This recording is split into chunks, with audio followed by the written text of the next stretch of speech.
आज जवळपास 40 लाख शेतकऱ्यांच्या खात्यांमध्ये पैसे पोचलेले आहेत। मंत्रिमंडळाच्या बैठकीत अजून 11,000 कोटी रुपये रिलीज करण्याला शेतकऱ्यांविषयी त्यांनी मांडल्या। खरं तर आपल्या अध्यक्ष महोदय आपल्याला माहिती आहे की राज्यामध्ये पीएम किसान सन्मान योजना ही केंद्राची आणि राज्याची नमो शेतकरी मान निधी योजना ह्या दोन योजना ह्या शेतकऱ्यांसाठी आहेत। हप्ते दिले गेलेत त्याची एकूण सगळी जर रक्कम जर विचार केला तर साधारणतः 39,309 कोटी एवढी रक्कम ही केंद्र सरकारने माझ्या महाराष्ट्रातील शेतकऱ्यांसाठी त्यांनी ती दिलेली आहे। आणि महाराष्ट्राचा जर आपल्या राज्याचा जर विचार साधारणतः एक हप्ता साधारणतः 1814 कोटी रुपये नमो शेतकरी योजनेचा हप्ता आज शेतकऱ्यांच्या खात्यात जमा होणार आहे। आता यामध्ये कोण शेतकरी पात्र असणार आहे याबद्दल सविस्तर माहिती आजच्या व्हिडिओमध्ये आपण समोर बघणार आहोत। तत्पूर्वी तुम्ही या चॅनलवरती नवीन आला असाल तर फटाफट चॅनलला सबस्क्राईब चला तर बघूया आज कोणत्या शेतकऱ्यांच्या खात्यात नमो शेतकरी योजनेचे पैसेही जमा होणार आहे। नमो शेतकरी योजनेचा 8वा हप्ता या दिवशी शेतकऱ्यांच्या खात्यात जमा होणार। तुम्ही पात्र असला तर तुम्हाला मिळणार डायरेक्ट 4,000 रुपये। आता कशा पद्धतीने 4,000 रुपये मिळणार आहे हे बघा, खाली दिलेल्या माहितीनुसार हे बघा थोडं खाली यायचं, माहिती बघू शकता कधीची।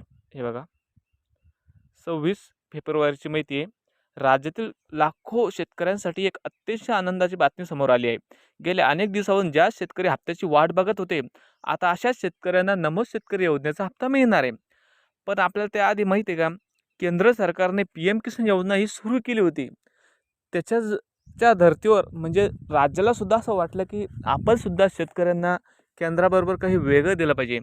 त्यामुळे राज्याने सुद्धा विचार केला आणि शिंदे सरकारच्या काळामध्ये शेतकऱ्यांना नमो शेतकरी, नमो म्हणजे न म्हणजे नरेंद्र मोदी, म म्हणजे मोदी अशी ही योजना सुरू केली।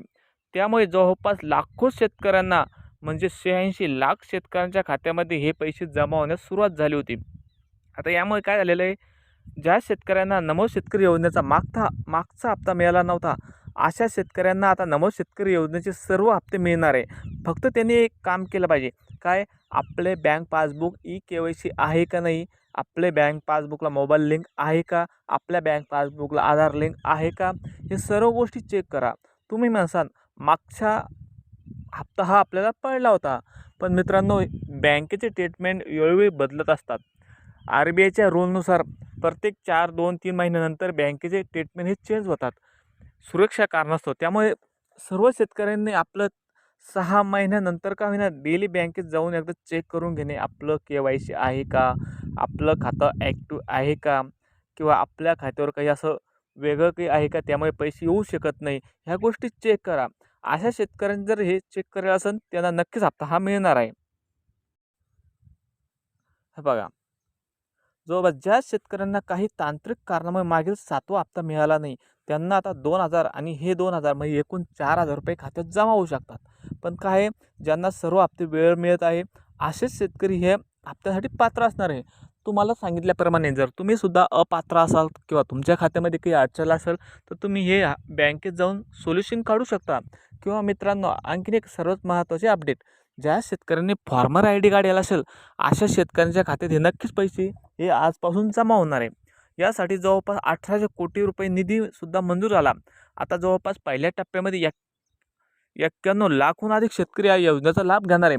याच्यामध्ये जवळपास 99 लाख शेतकरी, आणखीनसुद्धा 9 लाख शेतकरी असे 8 ते 9 लाख हे वंचित राहू शकतात। कारण काय, त्यांचे KYC नाही, बँक अपडेट नाही किंवा इतर कारणास्तव ते अपडेट नाही, अशामुळे हे शेतकरी हे त्यांना हप्ता हा मिळू शकणार नाही। त्यासाठी तुम्ही जवळच्या शाखेमध्ये जाऊन आपला संपर्क साधू शकता किंवा आपण नॅशनल पेमेंट सिस्टीम राहते, आपलं आधार सीडिंग कोणत्या बँकेला झालेलं आहे ते सुद्धा चेक करा। नाहीतर आपल्या जवळच्या पोस्ट ऑफिसमध्ये जाऊन नवीन खातं काढा, त्यानंतर लगेच तुमच्या खात्यात ते पैसे जमा होऊ शकतात।